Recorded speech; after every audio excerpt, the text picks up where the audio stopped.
I'm checking out this story called The Stalker that was written by a Reddit user called BubbleBus. Hope it gets creepy enough for the listener.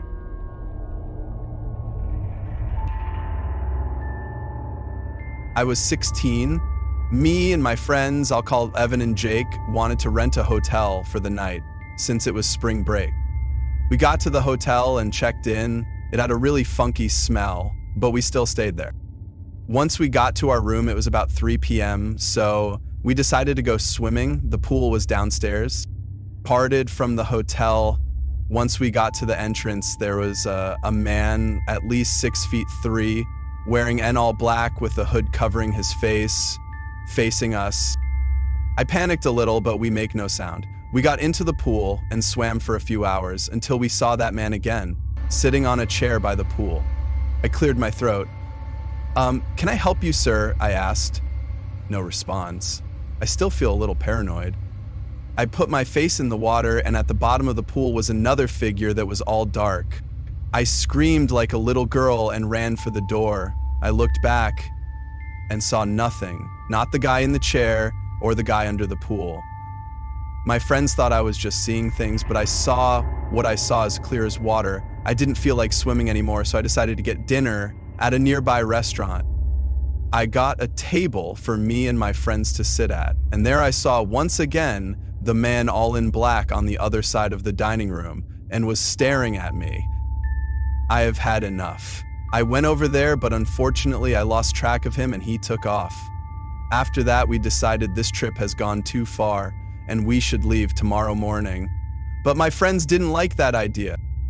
Once it was 10:30, me and my friends doze off in the hotel room. I woke up to some noises, and then I saw a shadow of a figure at the end of my bed. I calmed myself down and told myself that it was just an imagination, and there I saw my hat that I put there before I go to sleep. I went to bed again and got woken up 30 minutes later to more noises. I was getting thirsty, so I reached under the bed and tried to grab my water bottle, but I grabbed something and I was totally shocked by what I grabbed. It was my hat. I was not ever more scared in my life. I couldn't help myself but to scream at the top of my lungs when I heard a voice next to my ear saying, "You're a bitch."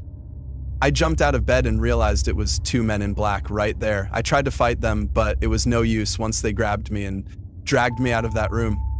I tried to scream, but that guy was covering my mouth. I passed out and woken up in a stretcher. It turned out those guys knifed me while I passed out and someone caught them. But the doctor said no one could catch the guys who got me. To this day, I always have a nightlight on so I wouldn't be scared. Didn't expect that. Okay, here comes the second story by user DarkLord5689. To start off, this isn't my story, but rather one that my dad told me about my Uncle Edward.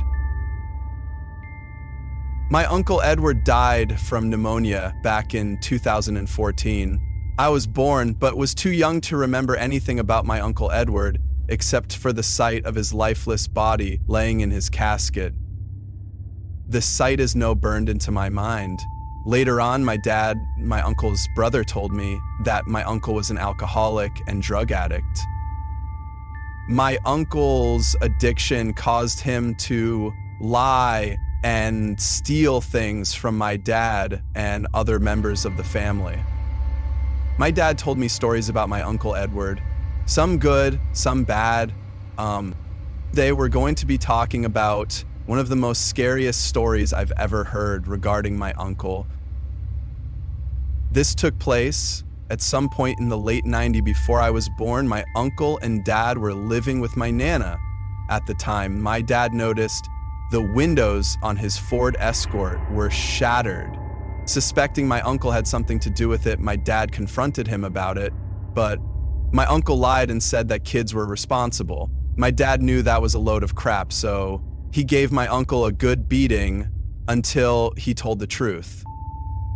The truth is that my uncle didn't have a car, so he stole my dad's car to go meet with some drug dealers.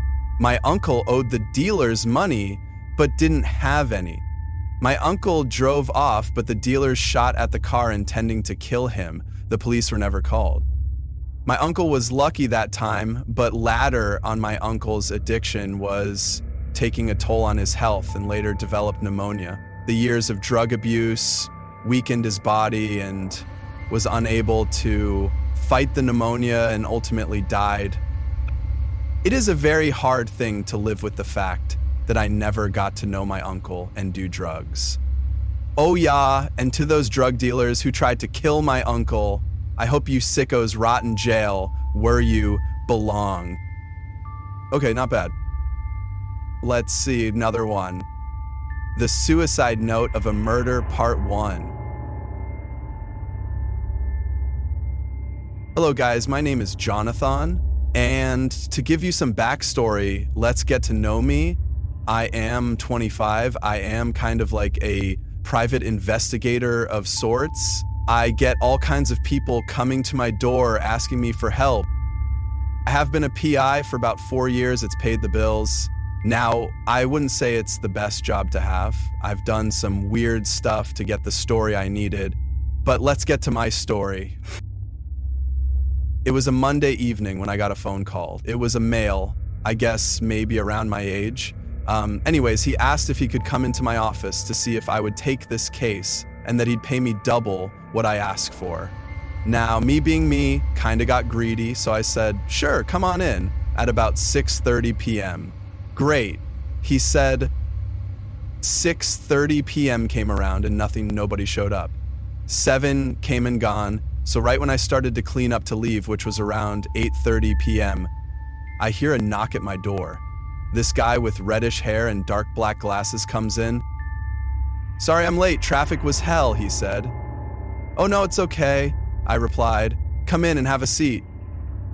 So, I started to say, Michaels is my name. Good to meet you. I didn't get your name earlier. So, Mr. Michaels, what's this case I could take up for you? He slides over an envelope over to me.